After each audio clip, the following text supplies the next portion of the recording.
welcome back to Atlee's Art. So today we have the best Bible story ever. It's when Jesus was born. So you and your family can put on a puppet show. Maybe if you have some siblings, y'all can do it with each other and put a puppet show on for your family. But if you have this book, I'm going to be reading out of this one to you guys. If you don't, then that's perfectly fine. Y'all can just snuggle up on the couch with your family and watch my puppet show. But if you have this book, you can follow along. First, we're going to be starting on this page. Okay, so we're going to be starting on this page, and y'all can follow along. So put on a puppet show with your family, and maybe you can send it to your cousins, your grandparents, whoever, and teach them about the greatest Bible story ever. Okay, so let's get started.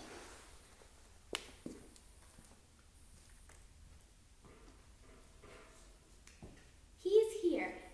Everything was ready. The moment God had been waiting for was here at last. God was coming to help his people, just as he promised in the beginning. But how would he come? What would he be like? What would he do? Mountains would have bowed down. Seas would have roared. Trees would have clapped their hands. But the earth held its breath as silent as snow fell, falling. He came in, and when no one was looking, the darkness he came. There was a young girl who was engaged to a man named Joseph. Joseph was the great-great-grandson of King David. One morning, the girl was minding her own business when suddenly a great war of light came down. In her bedroom, he was Gabriel, and he was an angel, a special messenger from heaven. When he saw the tall, shining man standing there, Mary was frightened. "You don't need to be scared," Gabriel said. "God is very happy with you." Mary looked around to see if perhaps he was talking to someone else. "Mary," Gabriel said. He laughed with such gladness that Mary's eyes filled with sudden tears. "Mary, you're going to have a baby boy, a little boy. You will call him Jesus. He is God's own son. He's the one. He's the rescuer. The God who flung plants into space and kept them whirling around and around. The God who made the universe with just a word. The one who could do anything at all was making himself small and coming down as a baby. Wait, God was sending a baby to rescue the world? But it's too wonderful," Mary said, and felt her heart beating hard. "How can it be true? Is anything too wonderful for God?" Gabriel said.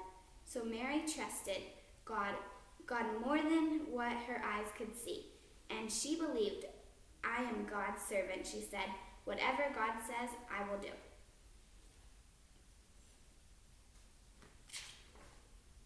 Sure enough, it was just as the angel said. 9 months later, Mary was almost ready to have her baby. Now Mary and Joseph had to take a trip to Bethlehem, the town King David was from. But when they reached the little town, they found every room was full. Every bed was taken. "Go away," the innkeepers told them. "There isn't any place for you." Where would they stay? Soon Mary's baby would come. They couldn't find anywhere except an old, tumble-down stable. So they stayed where the cows and the donkeys and horses stayed.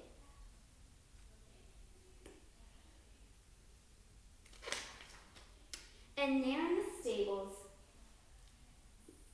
among the chickens and the donkeys and the cows, in the quiet of night, God gave the world his wonderful gift.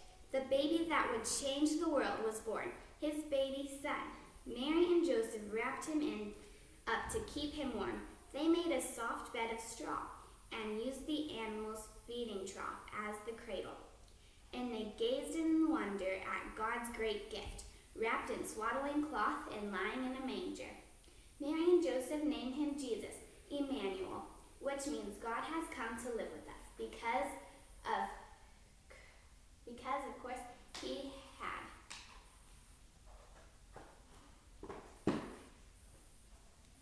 here's baby Jesus. Isn't that such a wonderful story? I always think that that's one of my favorites because it's just a really good story, and I hope you guys had a best time watching the puppet show. So remember to put on your own puppet show for your family, and they would love that. And so you can come up with your own script, or you can use the Bible to tell them about it. So thank you guys for watching. Bye, everyone.